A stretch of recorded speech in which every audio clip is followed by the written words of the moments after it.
log on to patreon.com/Dane Calloway or paypal.me/Dane Calloway to support me, my channel, and my content. Merchandise is now available at I'mJustHereToMakeYouThink.com.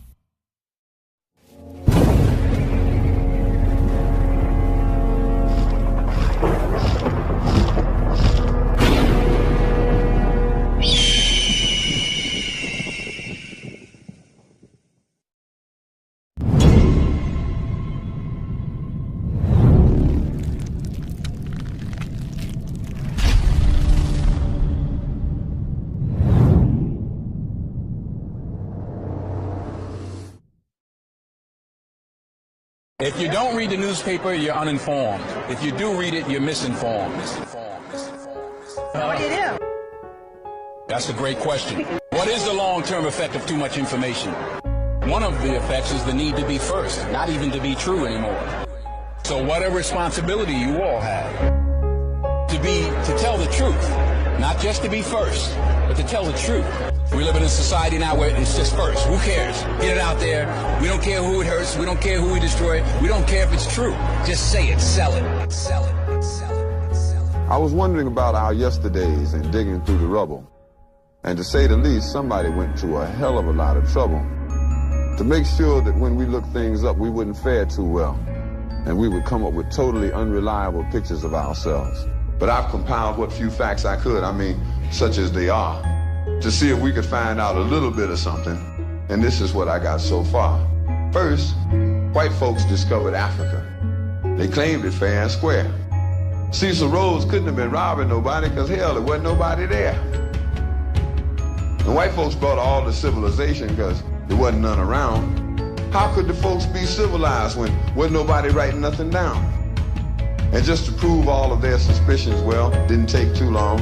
They found out that there were whole tribes of people in plain sight running around with no clothes on. That's right. The men, the women, the young, and the old righteous folks covered their eyes. And no time was spent considering the environment. Hell no, this just wasn't civilized.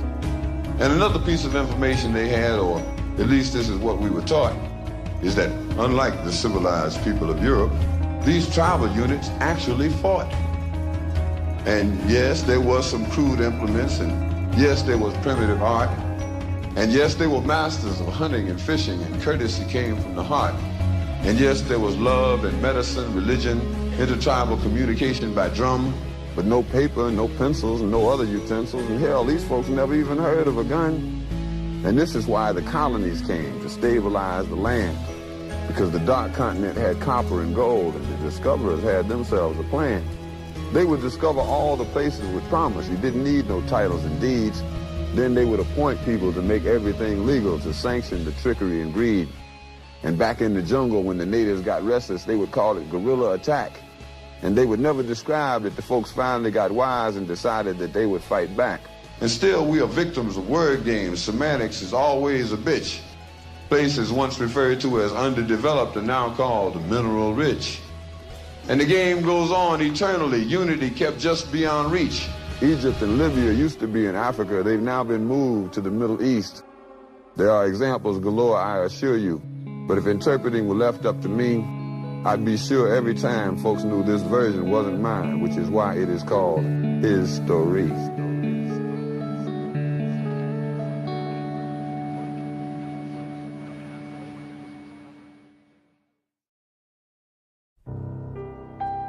People of today's society in America have been misinterpreting and also misrepresenting what a fact actually means. And it is all due to what they have been indoctrinated and conditioned to believe, how a fact is psychologically and socially determined. For example, a person would normally consider traditional information given to them to be a fact without noticing that they just inadvertently allowed someone's opinion to be considered valuable as a source of creditable information. In other words, just because someone else states repetitive information that you may have heard about before during, let's say, your school days or your teenage years, for example, does not necessarily mean that the information given is true. If you shouldn't judge a book by its cover, and your parents informed you as a child that you should never talk to strangers, then why would a person believe that someone else's opinion is a fact when the people that gave you this information is a total stranger and you're allowing them to do your thinking for you?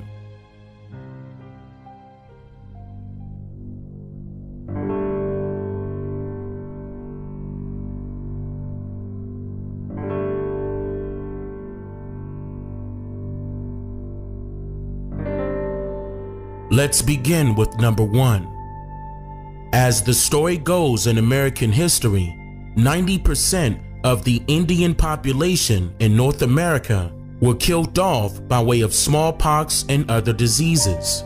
It was said that due to the lack of prior contact with these incoming foreigners and not being previously exposed to these diseases, that the Indians' internal immune system was not equipped to combat what these pale-faced foreigners allegedly brought with them to these lands.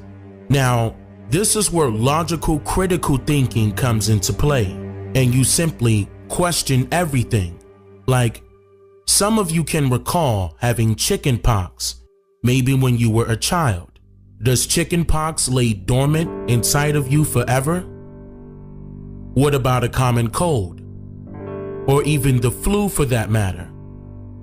Does it stick around even after your immune system defeats it? And if it does, then for how long? History says that these diseases arose in Europe and Africa. And when you look at what the impact of these diseases had on their population, people survived. And this was way before vaccinations were even created and mandated. So the question remains, how could these foreigners bring these same diseases to North America and decimate the American Indian population to near extinction and not have had the exact same thing done over there within countries much smaller than North America alone?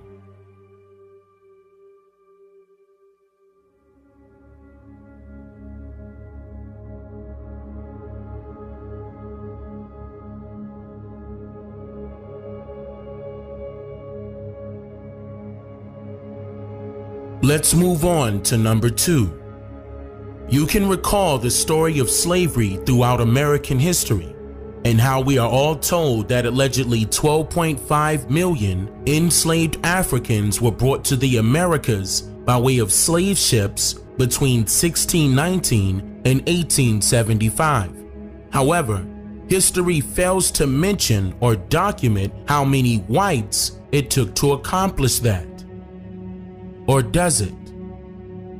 First, let's go over a few very important things that are relevant to this subject.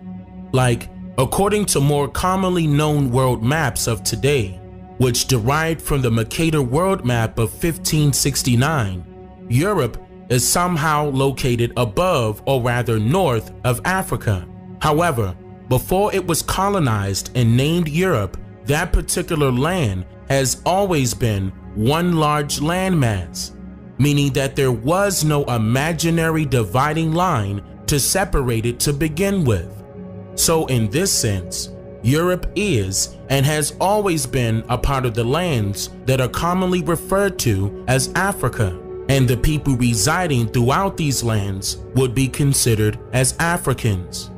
Now, history displays the number of alleged slaves who were brought to the Americas from foreign areas, leaving scholars, or rather students who are being taught American history, to contemplate, wonder, and assume who these slaves actually are, based solely on the biased information given to them by way of compulsory educational institutions. This process is called indoctrination, which is, quote, the process of teaching a person or group to accept a set of beliefs uncritically. Uncritically meaning, quote, with a lack of criticism or consideration of whether something is right or wrong, end quote. According to the very first U.S. Census that was established in the year 1790, there were 3 categories listed for the enumerators to classify individuals that they meet in person. One being slaves, then free whites, and then all other free. Notice that the category free whites includes the word free. Free from what? Free from who? The 1790 U.S. Census recorded a total population count of just over 3.9 million people. However, marshals and other government officials admitted to the lack of not being able to properly record all inhabitants of this land as expected, due to the multiple indigenous Niji raids and wars that were already in progress during this time period, making the final population count royally inaccurate. What is also important to note is that the majority of the U.S. Census records and other vital documents from the years 1790 to 1910 were purposely lost and or damaged by way of fire, water, and smoke. This hideous action was heavily influenced by the likes of Walter Plecker, the Racial Integrity Act of 1924, and many other things that I have previously covered and will be covering again in a later planned documentary. But I said that to say this: does this sound as if someone or somebodies have something to hide? History loves to claim that the so-called enslaved Africans arrived in Jamestown, Virginia in 1619 first. However, I previously debunked this theory in full by researching documents and records held by both the National Archives of Spain and England and their associated historic libraries. The truth is that the famous quote stated by John Roth was misquoted several times, and that the story of what really happened was hidden. John Roth's famous quote was changed by the Department of Historic Resources to read, quote, 20 and odd Africans, from its original passage that read, quote, 20 and odd Negroes, in which both of these quotes are incorrect, according to John Roth's journal held by the National Archives of London, England. The original quote written by John was, quote, 20 and odd Negras, referring to females of a darker skin complexion of the West Indies. Also, history lied about the location of their arrival for a reason. The first 20 and odd Negras did not arrive in Jamestown. They arrived in Point Comfort, Virginia, later known as Fort Monroe, VA, but now known as Hampton, Virginia today. You may watch my previous documentaries on this topic by using the links above and in the description of this video. The 20 and odd Negras never settled here in North America. In fact, they were allegedly turned away by the colonists due to not being in condition to perform indentured servitude duties. So they were sent away to be returned to the West Indies, also known during that time period as the East Indies.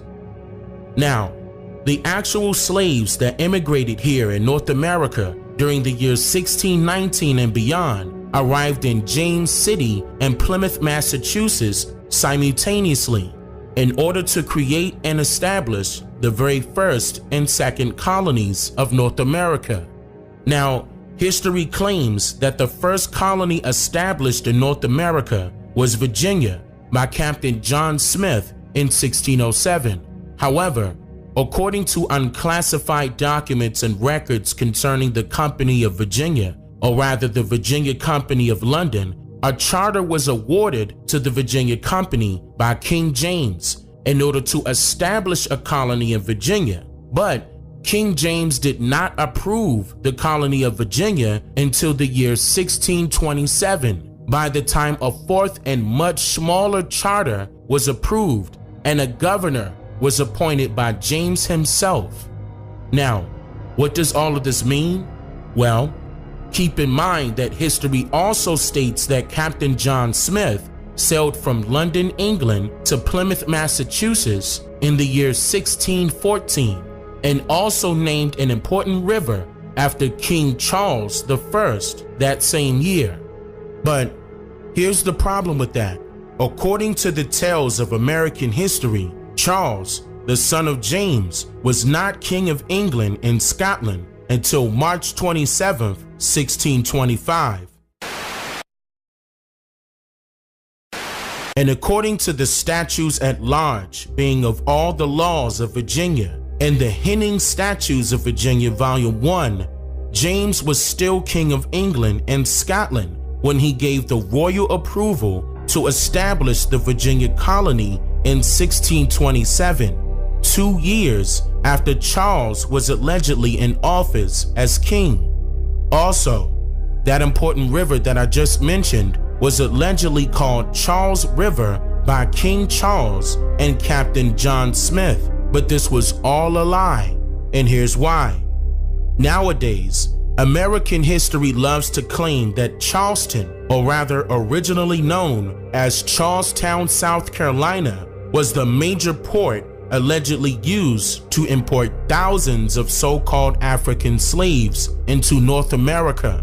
But history purposely fails to tell you that the port was not in Charlestown, South Carolina, but rather in Charlestown, Massachusetts, which is known today as Boston, Massachusetts, but originally called the Plymouth Colony of 1619, which was the true area that African slaves arrived to in North America during their journey from Europe, or rather Africa.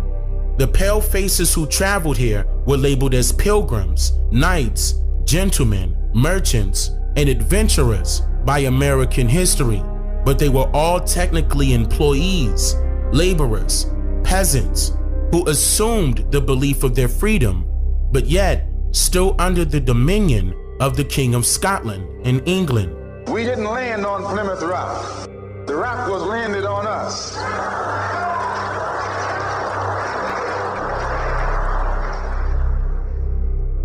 Our destiny is tied up in the destiny of America.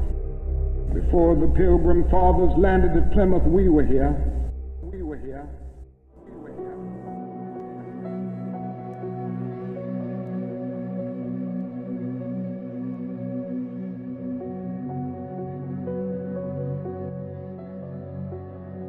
Moving on to number 3. Throughout American history, one of the most commonly used statements that will be considered as a fact of opinionated history is that Spanish master navigator and explorer Christopher Columbus discovered America in 1492 with help from Moroccan, or rather Iberian servants who were familiar with navigating the waters of the shores. Now, before I go any further, I want you to quickly make note of the word discover and its actual meaning. The word discover is commonly used to reference when something is exposed or made known, for originally it was a secret or hidden to the public, but now all is revealed. So now, if Christopher Columbus allegedly discovered America, that would not mean that he found new lands. No, it simply means that the people who sent him were already aware of these lands' existence, along with its people who were already inhabiting it. This also means that if the Christopher Columbus story that we were all told is actually true, then history and its writers are purposely mistitling his position as a navigator and explorer. Why is this, you ask? Well, since someone gave Christopher Columbus royal permission to be granted access to explore these lands in hopes of immediate relocation and settlement for their people, then that does make Christopher Columbus a discoverer, only because a discoverer originally meant informant during this time period. As the story goes, Christopher Columbus reported back to someone, right? And somehow his alleged story was documented. But it royally fails to mention that the true asterisk by his name should read spy.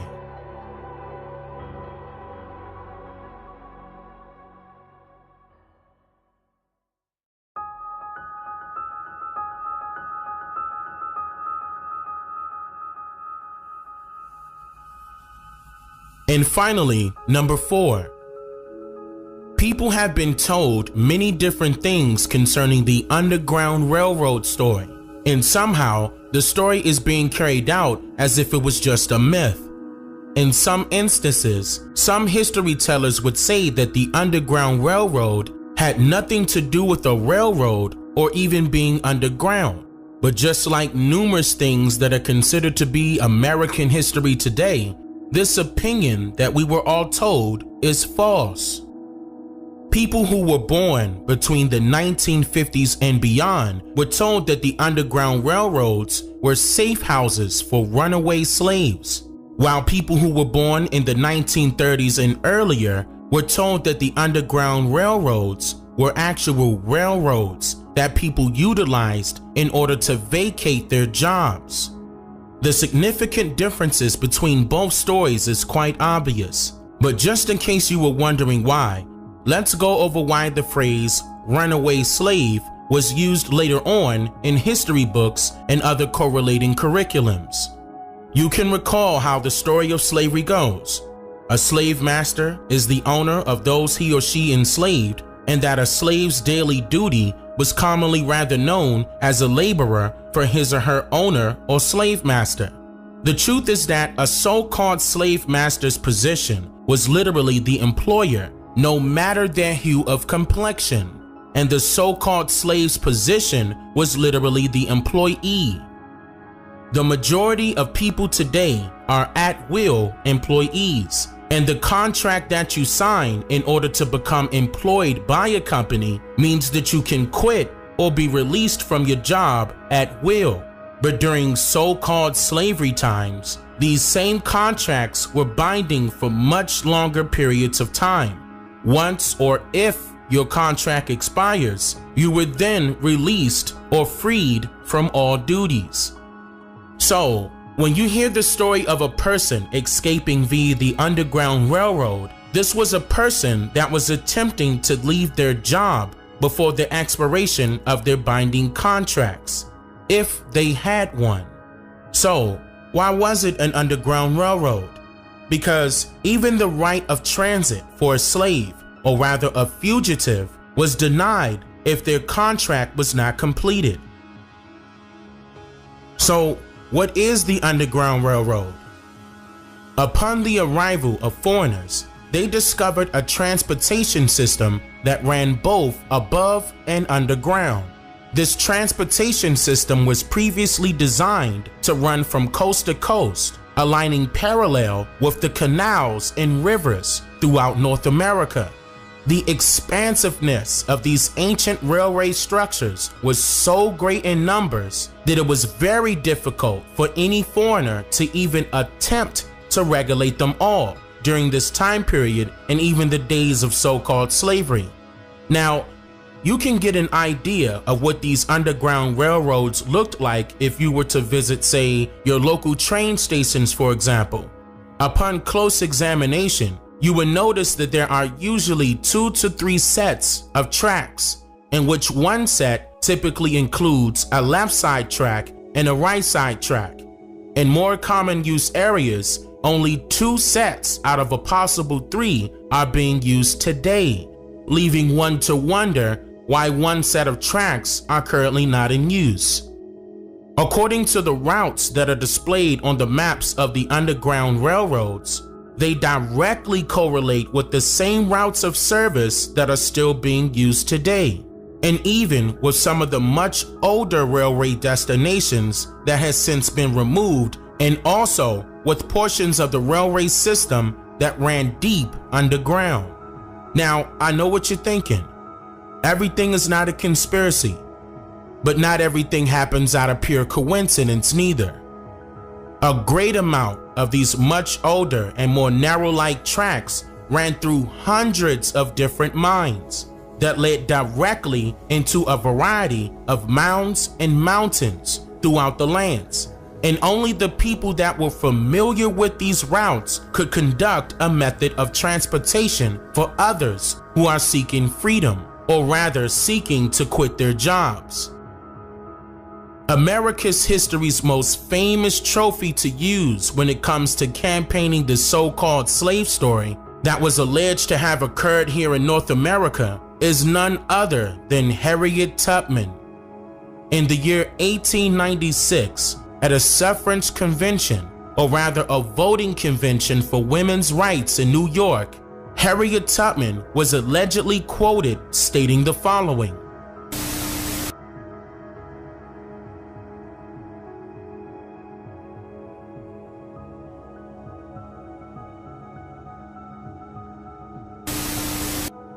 I was the conductor of the Underground Railroad for 8 years, and I can say what most conductors can't say.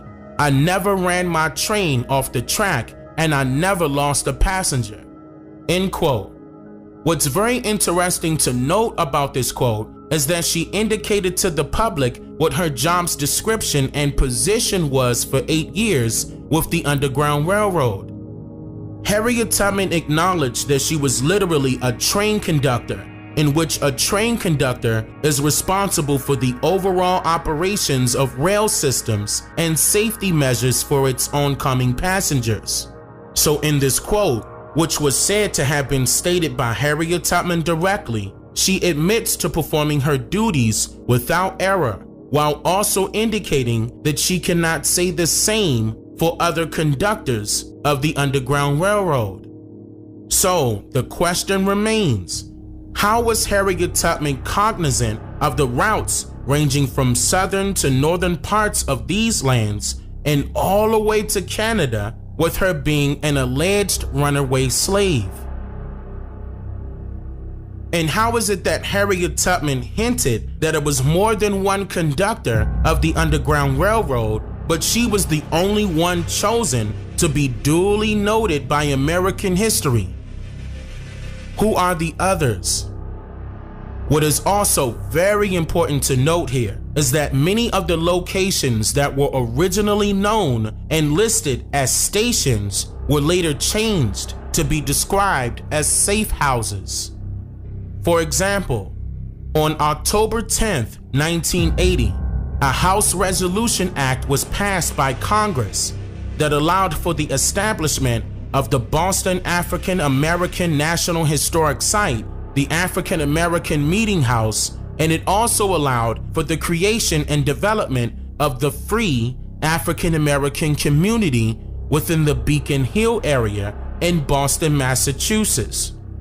This 1980 Act was signed into law to grant executive authorization, or rather, quote, cooperative agreements between the Secretary of the Interior of the Department of the Interior and the National Park Service Department to choose any, quote, sufficient properties within the boundary of the site and can determine that, quote, area as the Boston African American National Historic Site. The copper-colored residents of the Beacon Hill area were already suffering from an undergoing gentrification process by way of the government during this time period, and politicians with political power thought it would be a great opportunity to cover a lie with another lie and another lie and then another lie. And here's why. Particular properties of the Beacon Hill area, whether publicly or privately owned, were chosen by the Secretary to immediately become official historic locations taught throughout American history and even African American history. And many of these chosen locations were in fact not the original location of the story it represents. In fact, the famously known Hayden House of Boston, Massachusetts was chosen by the Secretary of the Interior as a safe house of the Underground Railroad, in which he commissioned the National Center for the Study of Afro-American History and Culture that same year in order to create the story behind it, knowing that their story is absolutely not true. Now, in conclusion, people would say that history was written by the victors, and that's the reason why history is the way it is. but I will have to disagree with them, merely because only a loser will have the audacity to write a story to make it seem as if they won when they didn't. I'm just here to make you think.